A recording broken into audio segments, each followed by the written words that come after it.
Good evening, everybody. We are here for the chat with two rabbis about our Torah Parsha, about current events, about the new year 2021 coming rapidly up, thank goodness. And I will leave it to Rabbi Barry Silver and Rabbi Zvi Kahn. We are so pleased to have you both tonight, and it makes my heart warm to see you both. So thank you very much for being here. Thank you, Sharon. Thanks for organizing this, orchestrating it. Thanks for being the brains behind this operation and setting it up. And it's great to be here.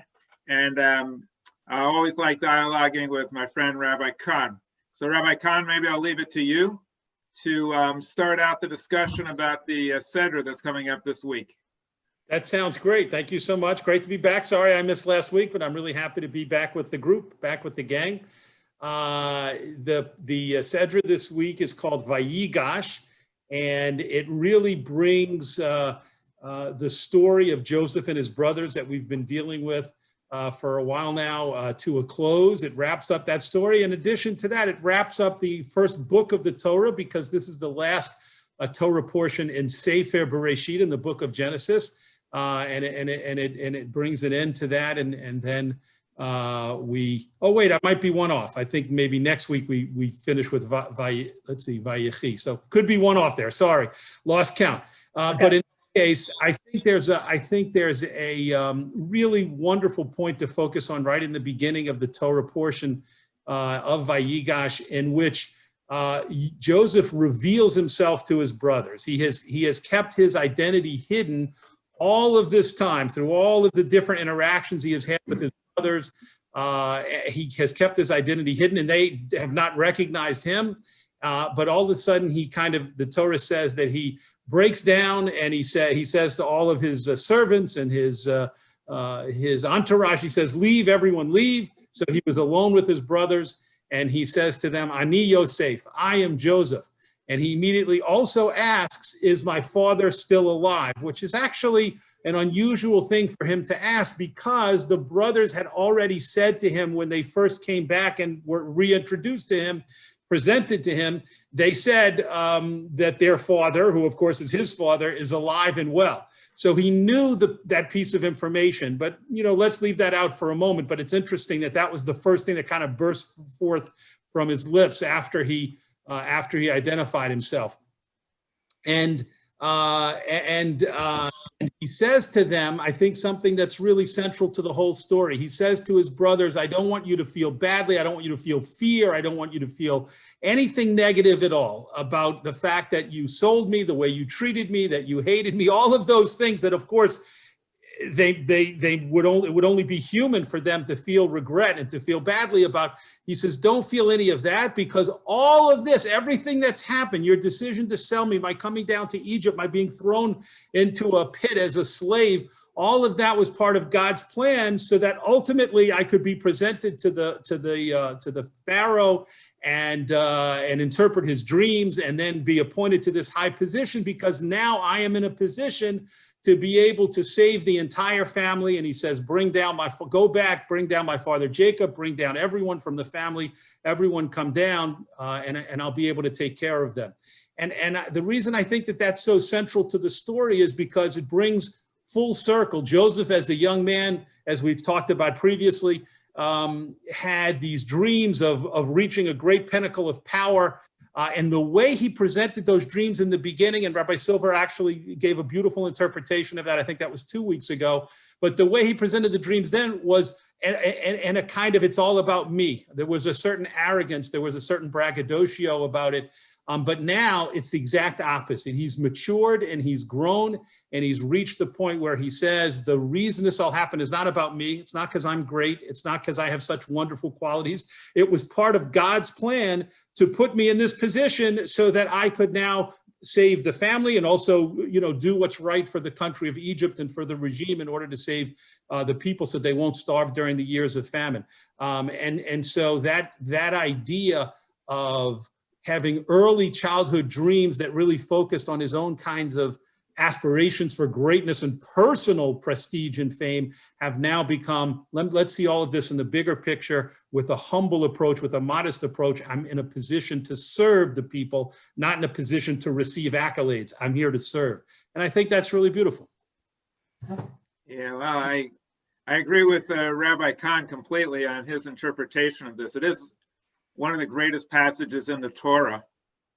And it is remarkable that when Joseph does reveal himself, the first thing he asks, does my father still live? The way my father answered that question, who was a founding rabbi of Va-Dor, he answered his own question, because when he showed compassion and kindness to his brothers, he answered the question, yes, his father lives within him. And Rabbi Kahn raised an interesting point. Why would he bother asking that? He already knew. Well, maybe he was asking a rhetorical question like, is my father still alive in me? Because he was just toying with them. He was just messing with them. He set up Benjamin so that he would be found with a goblet. And then he said, I'm going to keep him as a slave. And maybe he was messing with them or testing them to see how would the brothers react. Before, they were willing to sell one of their own into slavery. What would they do now? Have they changed? Judah steps forward and says, no, we'll sell us, we'll make us slaves, but Benjamin needs to go back. He can't lose Benjamin. And Joseph then realized his father lives within him because he didn't have it in him to seek vengeance and to be angry. Now, if you think about it, Joseph was the most powerful person like on the planet, right?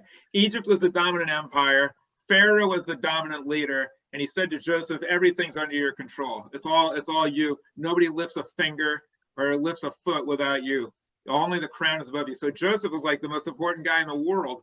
And his brothers were as low as you could possibly get. They had nothing. They were starving. Their life was literally in his hands. So you got absolute power, absolute vulnerability. And instead of lording it over them and say, look what you did, he's kind to them. So kind that even maybe he tells a white lie, or maybe he was saying what he thought. It's not your fault. You sold me into slavery, it wasn't your fault. That was just God's doing.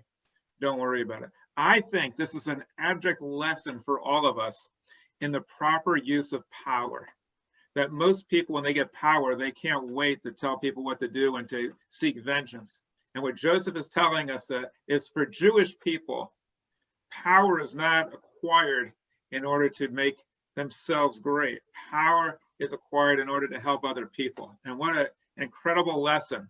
If he could do that after all they did to him, then there's no leader that should be cruel to anybody else. That's the magic of this passage. Does my father still live? He answered his own question, yes. He also said in the beginning of the passage, I seek my brothers. It's interesting because he was in proximity with his brothers. His brothers were around. He just wasn't quite sure where they were. They were out shepherding and he wasn't sure, but I think it means something deeper. He's seeking to unite with his brothers. He wants to be with his brothers. And then at the end of the passage, by being kind and generous and loving, he united with his brothers. He was searching for his brothers. He found them, not just geographically in his area, he found a connection with them. And the reason that's powerful now is because we Jews are divided up. We're at odds with each other for silly reasons, for partisan reasons. Nobody has done anything as bad to fellow Jews as selling each other into slavery or wanting to kill them. So if Joseph could reconcile with his brothers, we should reconcile with ours. I seek my brothers is a metaphor for today, for Jewish people who seek to be with their brothers. And by the way, our brothers are also the Muslim community. They live among us. They live in this county. They're right here, but we're wandering around at odds with them and we're separated. We need to unite with them also, because when Jacob united with Esau, like the progenitors of the Jews and the Arabs and the Muslims, it was like seeing the face of God. This passage is all about reconciliation. It's all about Jewish people coming together in love and unity. And that's precisely what is needed now in our country. And I believe there's a bigger purpose. Just as Joseph was able to save Egypt, so Jewish people can save our nation if we unite as a force for good. We're already doing that with the coronavirus. There's some incredible Jewish scientists who actually run Moderna and are running Pfizer. And these Jewish scientists are literally saving the world. And I think that the Jewish people, if we unite, could also save the world from other viruses, such as hatred and bigotry and arrogance. So to me, that's what this passage is all about. Anybody have any comments they want to make about the Torah reading? Otherwise, we can get to some other topics. Wow, that was wonderful. I mean, I've told you both. I mean, I get so much out of this because it just, like, rather than hearing it when you read it in Shabbat, to me, this is more powerful because you're really digging into it and you're really sharing the meat and the potatoes of the entire thing. And I love this passage, and I think about the movie Joseph and the what's multicolored coat, the Broadway play, and yeah, this part is in that play, and it's kind of really nice, really nice. Thank you. Thank you. Well, thanks. You know, it's good because right now there's no time restraints. On Shabbat, I get a certain amount of time allotted to me because we don't want to lose people on the Zoom. We don't want to lose. So this is an opportunity to go more in depth. And the other thing is that the humanity of it all, where Joseph, it's really funny. Rabbi Kahn described it, but it's funny because what happens is he's messing with them. And then Judah says, no, you can't put Benjamin into servitude. Take me. And then it says literally in the Torah, Joseph couldn't control himself. And he told everyone, get out of here. Everybody leave. Hotziu, like motzi, like to bring out. Hotziu, everybody get out of here. And then it says in the Torah, there was nobody else there. Nobody else there when Joseph made himself known to his brothers. Usually a king is surrounded by an entourage. There was nobody there. He's just there with his brothers. And what does he do? He breaks out and he cries. And the two of them, and they all have this wonderful reunion. And it really teaches us that there's nothing that anybody's done within our family that should be so horrible that we can't have a reunion with our families. And that's why the passage really speaks to everybody. Even the most powerful person in the world can humble himself and break down and cry. And it says when he did that, I'm sure you noticed this too, Rabbi Kahn, it's very funny. It says all Egypt heard it. It says Va-Yishma kol Mitzrayim v'kol avadav, like all Egypt heard. And all of his servants were able to hear because he was crying. I think what that really means is that it set an example for all of Egypt and for all people of how we have the capacity to reconcile. So I really like this passage. It's a beautiful one. And I think you're right, Rabbi Kahn. I think there's one more before the very end of Genesis. I don't think it's the last passage, but I could be wrong. I'm not sure about that either, but I'm not sure. If it is, then we have to say chazak, v'yitchazek, right? I'll tell you in a second. Sure. But I wanted to ask Rabbi Kahn, because you put off, I'd like to hear your take on why he asked, is my father alive, even though he knew the answer to that.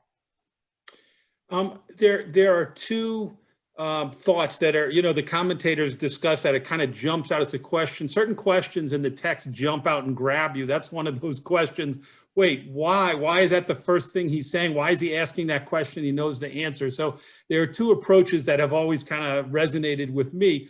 One of them is that it was a completely emotional outburst. And in other words, it wasn't a factual question. It wasn't, I need to know a piece of information. Is my father still alive? Would you please tell me? Because that doesn't make sense. He already knew that his father was alive. They had already told him that, as we said.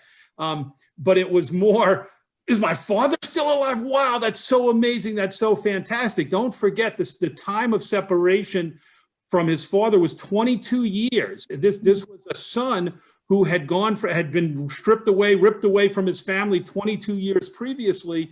And his connection with his father was very, very close and very intense. And so it was wow, is my father still alive? Not asking, but more exaltation. That's amazing. That's incredible. And he was celebrating. He was celebrating that moment with them. Another interpretation that I happened to just see this week is that he was afraid. He had a concern in his heart that even after he said, "I am Joseph," the brothers might have had a hard time accepting that, because don't forget, all this time they had been looking right at him and seeing him and listening to his voice, and they didn't recognize him. So this particular commentator says Joseph had a fear in his heart that he would say, "I am Joseph." And instead of being hugged and embraced, they would say, "No, you're not. That's crazy. That's impossible. The viceroy of Egypt cannot possibly be our brother Joseph. We've seen you, we've heard you, we've looked at you, we've interacted with you," and they still wouldn't believe him.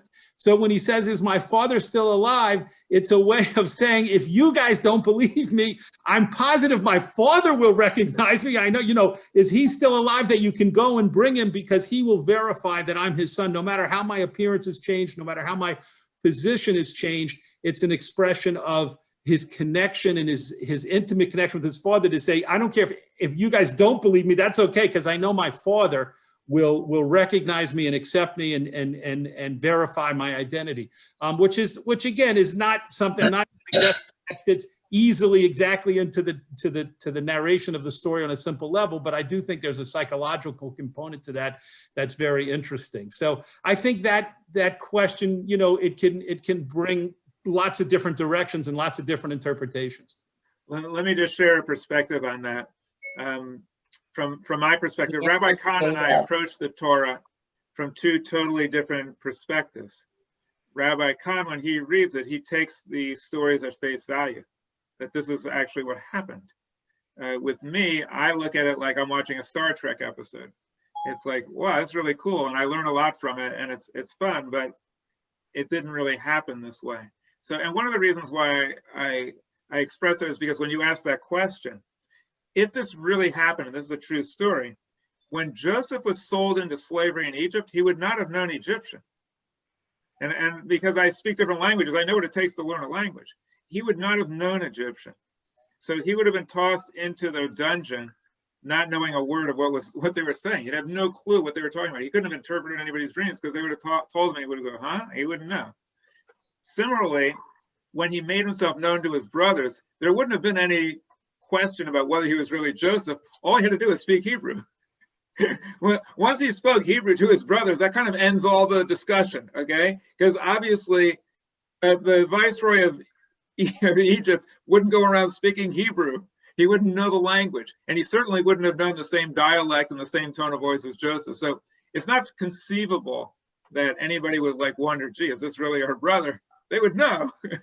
And even though he had been away for a while, they would still recognize them as well. So the story, it doesn't really make a whole lot of sense if you take it literally. It's kind of like when I'm watching Star Trek, they go to these other planets and everybody's speaking English. It's like, come on, how would they be speaking English? And why do they look like human beings? That doesn't make any sense. But I just kind of withhold judgment and just watch it because I just want to enjoy the show. And maybe I'll pick up a moral or a lesson from it. It's just fun. So I read the Torah, not like Star Trek, but as far as the verisimilitude of it, yes. I read the Torah because it teaches us something very interesting, and it's great to read. And what it's really teaching to me is the people that wrote these stories were writing about what they believed to be true, what they thought people should be like, and they were imagining how our ancestors must have lived, and they were imagining an idealized version. But the thing also is about the Torah is the people had all the warts and all the mistakes and all the problems. The families were exceptionally dysfunctional. So most people, when they write their own history, they write in glowing terms and their ancestors were perfect. Our people didn't. So I think whoever conceived of the Torah is pretty honest. And Rabbi Kahn will tell you, oh, no. That's how we know that it's really true, because if somebody was making this up, why would they make up all these horrible things? They would make them up to be perfect people. But I think it reflects the fact that the Jews were very honest and recognized the failings of the ancestors. Go ahead, Sharon. Well, I have a question. I sort of know the answer to this, but I just want to broach it. At this particular time in the Torah, First of all, when Joseph is elevated to this level by the Pharaoh, he knew he was Jewish, correct? I mean, he knew he was Jewish and he was a lowly Jewish he did, person, yes. right? Right? Oh yeah, he knew, yes. Okay, the Pharaoh. Okay, so he's raised to this level. At that time, the Jews were not slaves at that point in Israel, in Correct. Egypt, Right. okay? They were Because not that slaves. came after that Pharaoh died, and then maybe 2 more, and then he made, okay. So Right. were the Jews persecuted at this time? Like you mentioned, Rabbi Barry, you mentioned that the Jews, that Joseph and his family, they were shepherds and they were lowly, and he's rich and, he's like in power and all this, but they weren't really persecuted at this point, not yet. Remember in the Torah, what happens is when Joseph saves Egypt, there really is no indication in the Torah or historically that there was hostility. And then what happens is, after a while, generations later, the Torah has this line, which is very simple, but it carries so much meaning. There arose a Pharaoh who knew not Joseph. He knew not Joseph. What that's saying is, in very stark terms, is that up until then, everything was fine. They liked Joseph. They treated his family well. The Jews were being treated well. Then all of a sudden, there was a Pharaoh who just all of a sudden didn't remember what Joseph did. And my father used to explain that happened in every country the Jews ever went. There would always arise new leaders who forgot all about all the things the Jews did for that country and how the Jews always helped the country to prosper. And throughout history, there's always been a new Pharaoh who knows not Joseph. And my father further explained that it's not that he didn't know. He knew all about him. He knew the records. He knew what happened. He could not know Joseph. He chose not to know him. He chose to forget what the Jews had done in order to persecute them. But to answer your question, yes, at that time of Joseph, there was no persecution that we know of. Egypt was the dominant empire, and the Jews were just one of many tribes hanging out in that area. There were global conflicts. There was Egypt, and then there was Assyria. But the two of them, the Jews didn't have any issues with Egypt. Hello? Yes. And there is one more. Va-Yehi is the last one. So next Yes. week, Rabbi, Yeah. when we do the Torah next week, you have to do at the end. Yeah, chazak, chazak, v'nit chazek. Right. Okay. I just want to share with everybody on the Zoom while Rabbi Khan takes this call that we are entering a new era in Va-Dor history. Hopefully not a new error, but a new era, because Rabbi Khan is just announcing to everybody that we now are having a traditional service on Shabbat for the first time in Va-Dor history on Saturday morning. Now, by Va-Dor's standards, it's traditional. By your standards, it would be heretical. First of all, we're using technology on Shabbat, so right there we got a problem.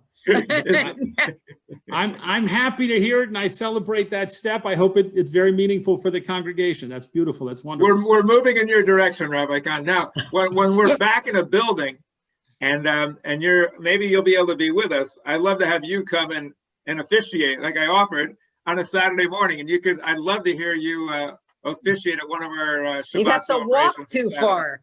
Yeah, well, you'll have to send me your address, and we'll send a search committee out to find a building within half a mile of your house. And you can come walk over. All right. So, anybody let's talk about current events. Well, Rabbi I Khan, want to just share one thing. Yes. I'm doing something special this Thursday. At 2 p.m., I've got a Zoom set up, and I put this out on Sunday, that I would like our members to come into the Zoom call, and anybody else that would like to be part of it, that is not a member necessarily, and to wish for a good new year, for a good 2021, good riddance to 2020, hope and optimism to 2021, and a message for each person to say, a 30-second, 1-minute message, kind of like what Suzanne suggested, and on Friday evening at our Zoom and Schmooze after Oneg Shabbat. And we're going to try to get as many people on that Zoom call on Thursday at 2 p.m. and let everybody say a little something, and then put that video together and let people watch it. And hopefully it'll lift their spirits a little bit, lift them up to a little higher level, so that they too can feel like there's hope, that there's light at the end of that tunnel that we've got built for 10 months now. And I'm real hopeful that it'll be a nice video and people participate. I'm hoping. And if anybody on this call right now, when we're ready to leave, we could record each of you doing a little bit, and that would be great. And then you don't have to get on Thursday afternoon. So I'd love to. I just want to put that out there. Okay, I'll let you do your bit now. Great idea. I happen to be optimistic because we know that in the Torah, Joseph saved Egypt. And what's the name of the president-elect? Biden. His first name? Joseph. Joseph is returning to power. Maybe, hopefully he'll have the same wisdom and compassion. Compassion, I think, is all right. So compassion, the generosity, and the kindness. Yes, that would be a good switch. How about current events? Rabbi Kahn, do you want to talk about what's going on? But I have to warn you, at Va-Dor, we don't say anything partisan or political that could offend anybody. So you have to be very careful. Well, I think before Rabbi Kahn talks, Harris always has a little tidbit about what's happening in the Middle East and Israel. So Great. Perhaps, Harris, can you unmute yourself? Do you have a little tidbit of good news for us? Unmute yourself first. Harris always has another country that just signed a peace treaty with Israel. So is there anyone after Morocco? Morocco is giving Israel a hard time. They might not sign a peace treaty. That's Why? the latest in the Jerusalem Post. But as far as Israel is concerned, in the world of billionaires, they rank 17th in the world of all countries. So I think that's pretty good. Is that per capita or is that in raw No, numbers? it's total billionaires for each country.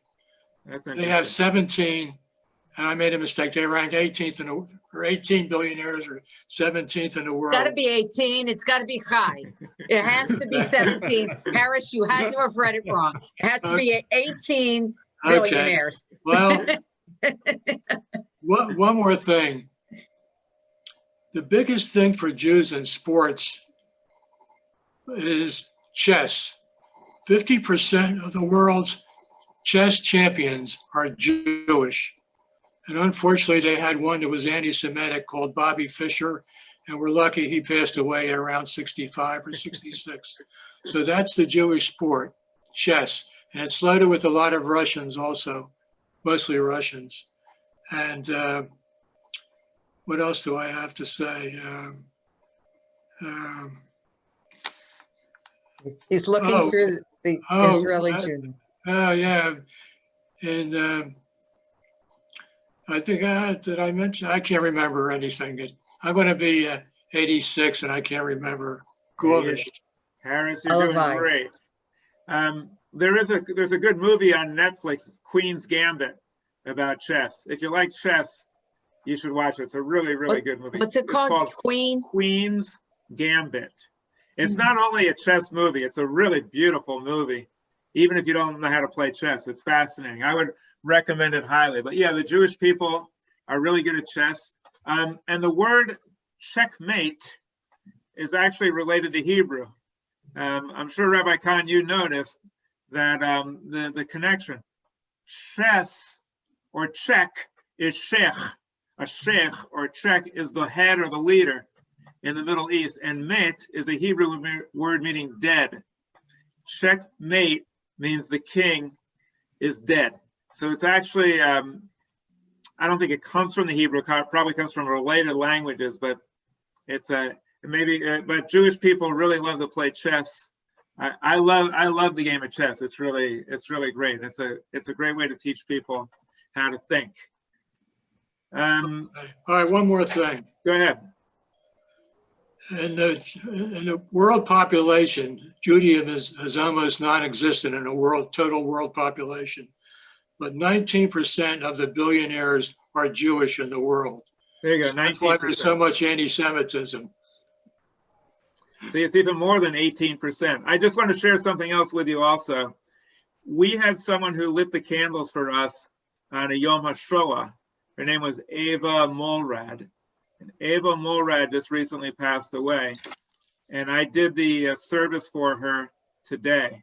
And we'll be sharing her name on Friday night. And the reason why I wanted to mention that is not to bring you down, but to lift you up, because she was an amazing person. And there were just a couple of stories that I heard about her at the celebration of her life that I wanted to share. One is that she was on a plane with someone who is German. And the person said to her, I guess you really don't like my accent. You probably don't like me either. So she said, don't be ridiculous. That has nothing to do with you. I wouldn't judge you because of that. And she was very loving and gracious to all people. And she was really a very loving person despite the horror that she went through. The other story that they told is that she acquired a building and she was a landlord, and there was in the 80s when people never really heard of AIDS and didn't know what it was and freaked out, there was a tenant that she had who had AIDS. And the neighbors went ballistic and they told her that she had to evict this person. And she said, no, he's not going to be treated differently than anybody else. I don't want to go around evicting people. She really had a soft spot in her heart for people who are different.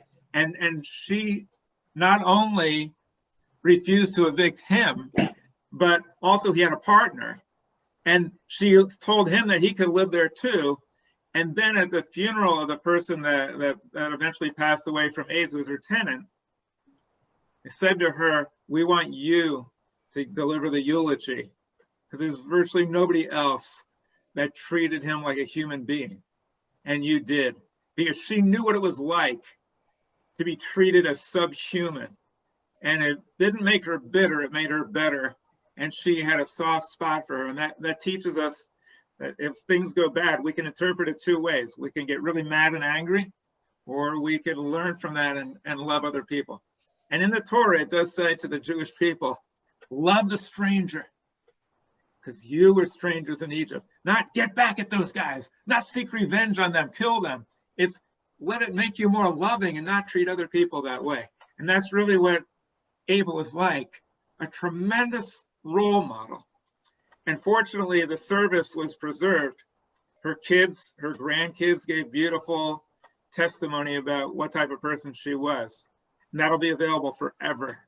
And I'm hoping maybe we could put it on our archive too, because I consider her part of the Va-Dor family. She joined with us on occasion. She was a loving person. I see Wendy, I see her daughter just jumped in now, and she was there, and I'm sure she'll agree. It was a very, very moving tribute and celebration of life. Even her grandson from China came in, and he was like 2:30 in the morning in China, and he came in and he spoke.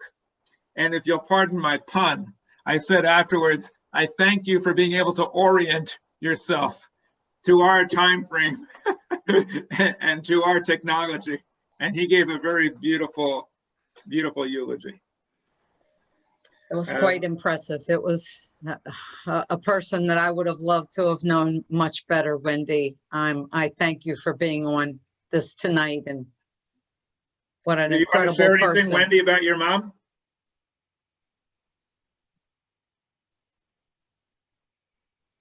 No, that's okay. Okay. Anybody else want to share something about what's going on in the world? No, Wendy was. Wendy, I think Wendy wants to chime in. Yeah. Can you hear me now? Yeah, we can, Wendy. Okay. I had muted myself because my phone was ringing.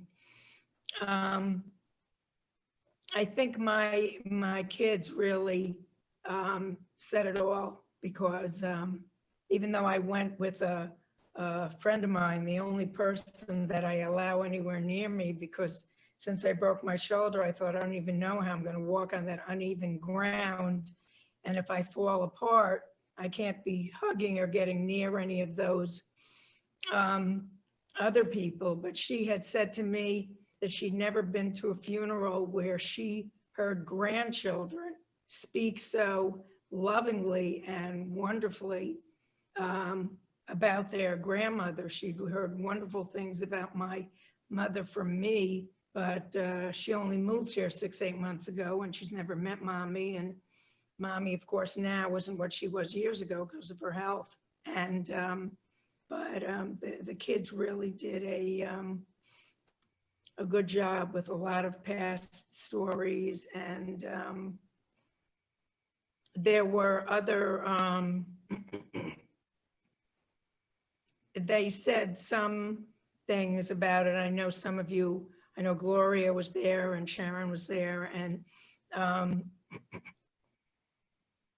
they talked about the way she was responsible for saving her sisters at camp, sometimes carrying one or the other in the death marches, but at such an angle that she schlepped them that their feet were still on the floor. Because if an officer came by, if they saw that the other person was weak, they would have shot them. And they mentioned how they didn't, because they didn't have blankets in bed, and they were on a hard like piece of lumber, and there were 6 of them, and they kept each other warm as best they could, but it was always colder on the outside because there was only one person next to you, and they were all supposed to rotate. But my mother never let her sisters sleep on the outside. She always took their turn so that they wouldn't be cold. So she really was quite a lady. Well, I'm sorry I wasn't there, Wendy, but I would want to extend, and I'm sure my husband, Mishka, wants to extend both of our, condolences to your loss. Thank you. Yeah, I know when we lost our moms, it was very difficult for all of us too. Mishka's mom, as well as yours, saw the horrors of war, because Fedora, she was the prima ballerina of the Opera de Paris when the Nazis took over the opera when they went into France. And they made the dancers, when they took the dancers on tour and made them perform, she used to tell me these stories, she's gone now. The officers made the dancers perform on a stage that was set on powder kegs. And they would take bets to see if the dancers jumped, if the kegs would explode. Oh, I mean, this is the story that Fedora was telling us. And Mishka came over, Mishka's dad, biological dad, was killed by the Nazis when they went through the Polish corridor. He was very young with his brother. And Fedora, being a widow as well, married a GI, Joseph Jett, which brought her over. And about a year later, brought Mishka and his brother and her mother over on the orphans ship from Europe. So, I think a lot of us have these, I don't understand in my own mind how people could have survived through all that. And I wonder at this day and age, if any of us would have had the wherewithal and the fortitude to survive that. I just cannot even imagine. I don't know if my mother survived because she had her siblings and felt she had to protect them. Because even though she was the middle child, everybody always said she was the strongest. So in taking care of everybody else. So, it was interesting because when the rabbi had originally asked me about her, did she do this? Did she do that? Was she involved in this and that? And I said, no, her family was her life. We have a very big family, a very big extended family. And Rabbi, I don't think you could see from where you were, but on my phone I could see, and there were almost 100 people on the Zoom. And they weren't all relatives. I had about 8 friends from my old neighborhood up north who I hadn't spoken to in 50 years until about a year and a half ago. And about 8 of them were on, because these were people who knew Mom, growing up when I was in elementary. you know, Hello? stuff, junior high, high school. Hello? Andrea, we're here. Okay. I'm Anyway, glad you I don't- decided, Wendy, to bring other people into the Yeah. Zoom so they could watch. And I encourage everybody, if you have any milestones or life cycle events, even after the pandemic is over, we might want to Zoom all of them, because it was amazing that we had people from all over who Oh, were yeah. able to witness this, and it really made it special for them. So this technology that we're learning now will be very helpful to us even after the pandemic ends. What's Another interesting interesting- coincidence about Ava is that her name means life. Ava is like the English form of Chava, and Chava is related to Chai. It means life, because Chava, or Eve, was the first woman, and her aide that took such good care of her that they were raving about, her name was Jamie, which is a derivative of James, which is a derivative of Chaim, which means life. So she had this black nurse that she was just like, she took such great care of her, and the two of them had such a strong bond, and both of their names meant life, and they really enjoyed and shared life together. It's a very, very heartwarming experience. Is there anyone else who wants to share some thoughts with us about any topic? Well, I will tell you right now that Mishka and I are self-quarantining. I was on a little mini vacation, and I got a call from my office yesterday. It was my last day of vacation, that one of the young men, one of my colleagues, came down with COVID. So now the entire staff from Bellagio is sequestered, and we are home now. Mishka and I took our tests yesterday. Hopefully everything will be fine. But Bellagio, a huge community now, is totally and completely shut down, with we, the staff, working from home. So that's an update. And this happened, it was one of our younger staff members, actually. So anybody can be affected by it. And it's just unbelievable. Rabbi Khan, do you have any thoughts about the memoirs that came out by President Obama and the things that he was saying about Israel? I don't know if we've touched on that before, but I was just curious if you had some thoughts about the memoirs that he wrote. You know what I'm talking about? Have you read about that? Yeah, you, Rabbi, you had mentioned that to me, I think a couple of weeks ago. Yeah. I haven't had the opportunity to read it, but you had sent me some excerpts, and they were certainly, very disturbing, the excerpts that you brought to my attention, but I haven't had a chance to really delve into that. Yeah. So- I just wanted to share with you that, they were very disturbing, and he does carry a lot of influence with a lot of people, especially with African Americans and also with the Democratic community. And they're very disturbing comments. And I think the Jewish community should ask him to respond and to maybe engage in dialogue and maybe have some discussions, because I find this as a fruitful area where maybe he could be educated and others could be educated too.